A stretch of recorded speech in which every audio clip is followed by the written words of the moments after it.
In Jackson, Mississippi. The preceding signal was a test of the weather radio warning alarm device.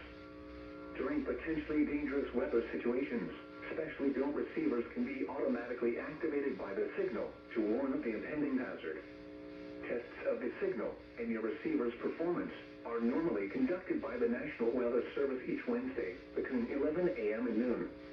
If there is a threat of severe weather, the test will be postponed to the next available good weather day. Reception of this broadcast, and especially the warning alarm tone, will vary at any given location.